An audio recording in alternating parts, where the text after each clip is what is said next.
Captain America. What? Why would they make this next? Is this really what the public was wanting? And better yet, why the creative decisions of this movie? Why does this costume have to look rubbery?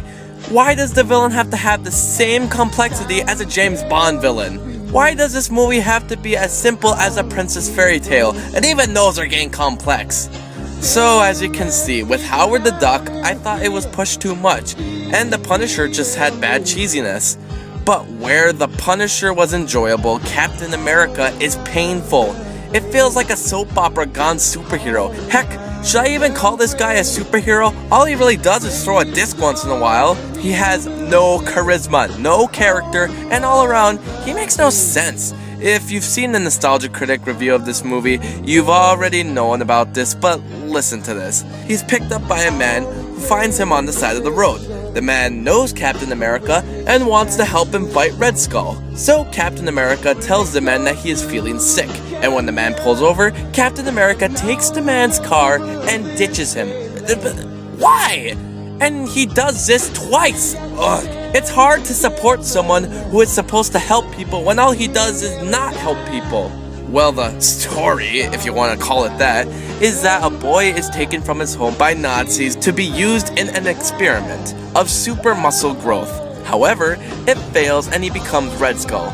Years later, Steve Rogers signs up for the same project by the non-Nazis and turns into Captain America, but is right away stolen by the Nazis.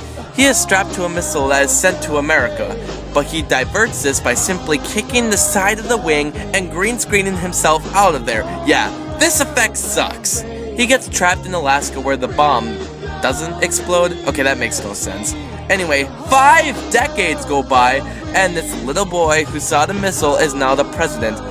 What a coinky-dink. Then Captain America is found in the ice and just walks away. Yeah. Haven't walked in years, or had any muscle correlation, but yes, your body's just fine. He then gets to America where he finds out Red Skull is still around and wants to be president by killing the president. You know, just cause you kill the president doesn't make you president. And it's up to Captain America to stop Red Skull. Oh, and the man in the car says that no one knows anything about Red Skull. But in the same scene, he gives so much information that it could be Red Skull's resume. Ugh, this movie's bad green screen, bad 80s effects, bad comic book cheese.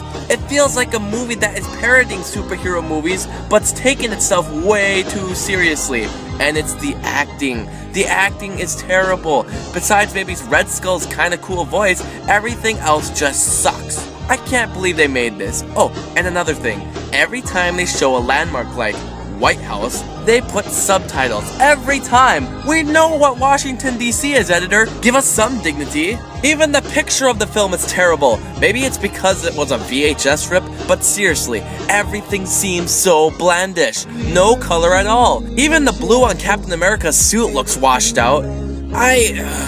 Thank God Chris Evans would redeem the franchise years later. I'll get to that one. But as you can see, I hated this one. Nothing came from it, nothing memorable, no good dialogue, just all around bad. The only thing I might like is the Mr. President! Thanks. Catchphrase, even though it is badly placed. But hopefully this is the last of the bad Marvel films. Nothing super bad like, oh God. See ya soon.